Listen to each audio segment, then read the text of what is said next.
ईशान किशन एक ऐसा खिलाड़ी जो अपने दम पर दुनिया की सबसे तेज डबल सेंचुरी बनाने वाला up in the air. वो डबल सेंचुरी उनके करियर के लिए एक शार्प टर्न साबित होने वाली थी। लेकिन ये रिकॉर्ड हिस्ट्री के पन्नों में इतनी दूर चला जाएगा कि लोग सोचने पर मजबूर हो जाएंगे कि खिताब लिखने वाला खिलाड़ी आखिर गया कहाँ। ईशान किशन का तो मुझे समझ नहीं आता ये चाहते क्या। धोनी का टैग उन पर इतना भारी पड़ गया कि लोग उनको सिर्फ जूनियर MS धोनी के रूप में देखने लगे। ग्लव उतारकर डायरेक्ट हिट मार, नो लुक रन आउट करना, अपने दम पर मैच जिताना, ये सब क्वालिटीज उनको धोनी के साथ कंपेयर करने लगती। लेकिन इस बार बात धोनी की नहीं, एक नए उभरते सितारे की थी, ईशान किशन।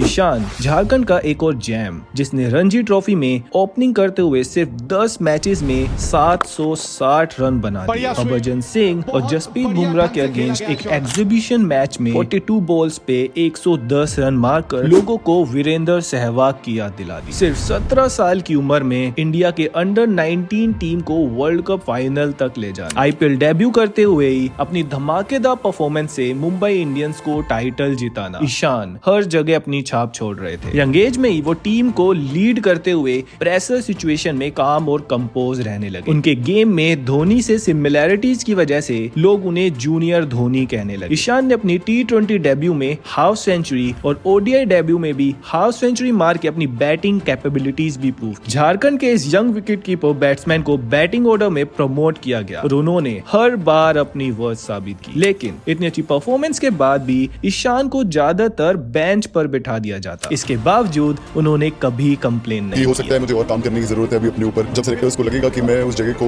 अभी अच्छा कर चुका हूँ, मेहनत करके परफॉर्मेंस वैसा दे चुका हूँ, तो फिर टीम में भी रहूंगा। ईशान को फ्यूचर का ऑल फॉर्मेट प्लेयर माना जा रहा था, लेकिन टीम में उन्हें सिर्फ बैकअप ऑप्शन के रूप में ही देखा गया। जब जब T20 फॉर्मेट में मौका मिला, ईशान ने उसका पूरा फायदा उठाया। उनका डाउन टू अर्थ नेचर लोगों का दिल जीत लेता था। लेकिन उनकी पोजीशन के लिए शुभमन गिल, ऋतुराज गायकवाड़ और KL राहुल जैसे कंटेंडर्स हमेशा सामने रहते थे। साथ ही शिखर धवन और रोहित शर्मा के होने से ईशान किशन के फ्यूचर पर सवाल उठने थे। क्या वो धोनी की लेगेसी को आगे ले जा पाएंगे, या अपनी खुद की एक लेगेसी बनाकर दिखाएंगे, या फिर बाकी टैलेंट्स की तरह ये टैलेंट भी कहीं खो जाएगा।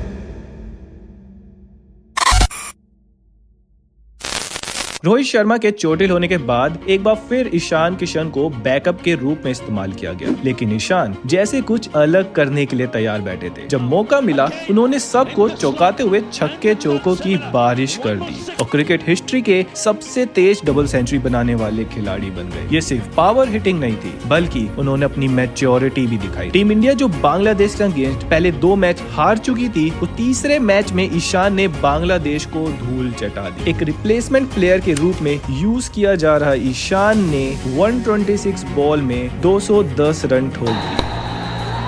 Dug out and they're through. A double 100 to savor for Ishan Kishan. और सिर्फ सेलेक्टर्स ही नहीं, पूरी दुनिया को दिखा दिया वो प्लेइंग 11 में जगह के हकदार है। हर किसी को यही लग रहा था कि किशन की प्लेइंग 11 में जगह पक्की है, लेकिन किसी ने सोचा नहीं था कि ऐसा भी कुछ होने वाला है।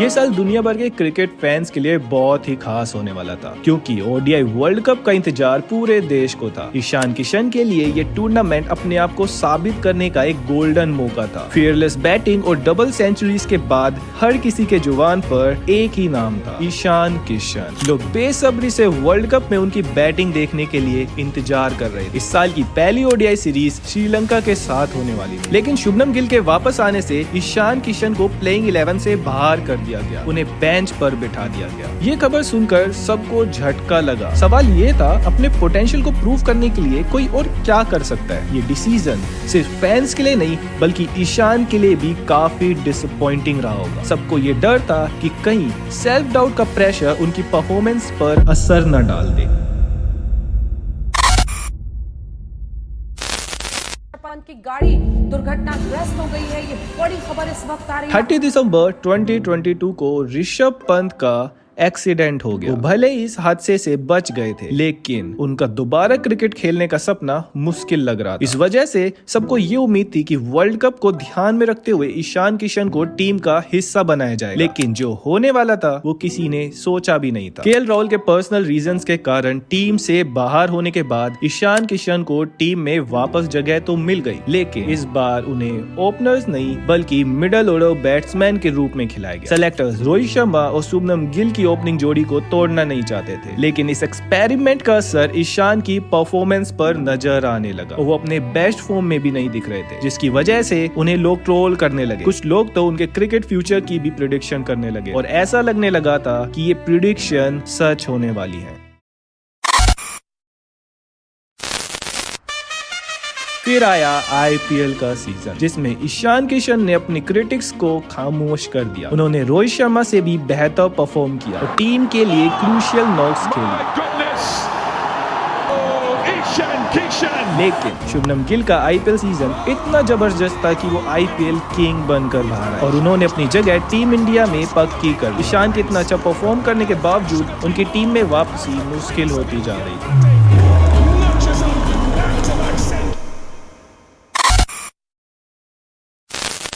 वर्ल्ड टेस्ट चैंपियनशिप के फाइनल में इंडिया को अपने main wicketkeeper batsman Rishabh Pant की कमी महसूस हो रही थी, जो इंजरी के बाद अभी तक फिट नहीं थे। केएल राहुल भी आईपीएल के दौरान इंजर्ड हो गए थे। इस सिचुएशन में टीम को एक विकेटकीपर बैट्समैन की जरूरत थी और ईशान किशन का नाम सबके जुबान पर था। लेकिन जब फाइनल सिलेक्शन हुआ तो केएस भारत को टेस्ट का एक्सपीरियंस होने की वजह से उन्हें चुन लिया गया। ईशान को एक बार फिर सिर्फ बैकअप ऑप्शन के रूप में टीम के साथ ट्रैवल करना पड़ा। WTC फाइनल में केएस भारत भी कुछ खास परफॉर्म नहीं कर पाए और इंडिया मैच हार गया। इसके बीच एक और कंट्रोवर्सी उठ गई। ईशान पर इल्जाम लगने लगे कि उन्होंने domestic cricket specially Duleep trophy खेलने से मना कर दिया था। ये बात वायरल होने के बाद लोग ईशान को एरोगेंट बोलकर ट्रोल करने लगे।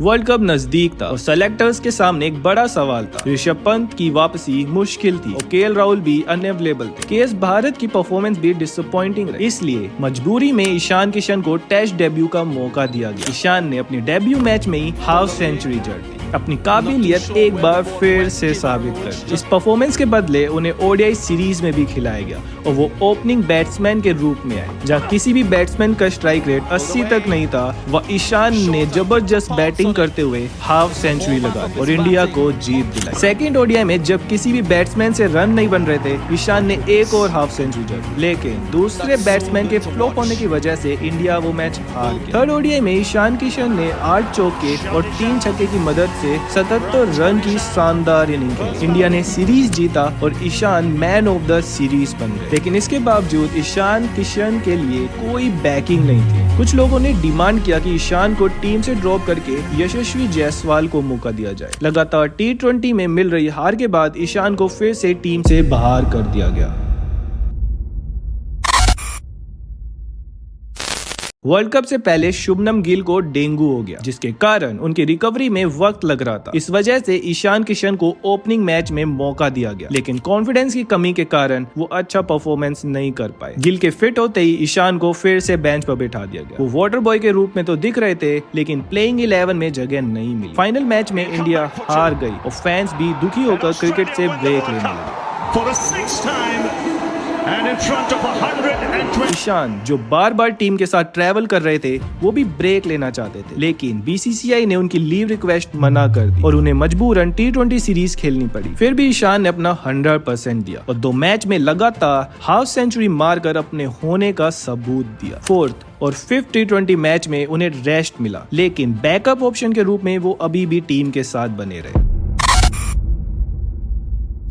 T20 सीरीज के बाद साउथ अफ्रीका का टूर था, लेकिन इस बार ईशान ने मेंटल फटीग का रीजन बताकर ब्रेक लेने का फैसला किया। लेकिन इस ब्रेक के बाद ईशान का नाम कंट्रोवर्सी में आ गया। पहले वो कौन बनेगा करोड़पति में नजर आए, फिर दुबई में अपने भाई के साथ पार्टी करते दिखे। इस वजह से लोग उन्हें मेंटल फटीग का नाटक करने का इल्जाम लगाने लगे और इसके बाद मीडिया रिपोर्ट आई कि बीसीसीआई ने ईशान के खिलाफ डिसिप्लिनरी एक्शन लेकर उन्हें अफगानिस्तान सीरीज से ड्रॉप कर दिया। जब फैंस ने सेलेक्टर से सवाल उठाए तो सेलेक्टर ने सफाई देते हुए कहा ईशान सिलेक्शन के समय अवेलेबल ही नहीं थे। उन्होंने ये भी कहा कि ईशान को तभी सेलेक्ट किया जाएगा जब वो डोमेस्टिक क्रिकेट खेलकर अपनी फिटनेस और फॉर्म साबित करेंगे। जब तक ये सब कंट्रोवर्सी खत्म होती तब तक एक और बड़ी खबर आ गई। रिपोर्टर्स के मुताबिक ईशान ने इंग्लैंड टेस्ट सीरीज के लिए अवेलेबिलिटी से मना कर दिया। इसके बाद फैंस और बीसीसीआई का गुस्सा और भड़क गया। बीसीसीआई ने स्ट्रिक्ट एक्शन लेते हुए ईशान किशन का एनुअल कॉन्ट्रैक्ट भी टर्मिनेट कर दिया। अब ईशान किशन का करियर एक ऐसे मोड़ पर है जहां कंट्रोवर्सीज और ट्रोल्स उनके सफर का हिस्सा बन चुकी है।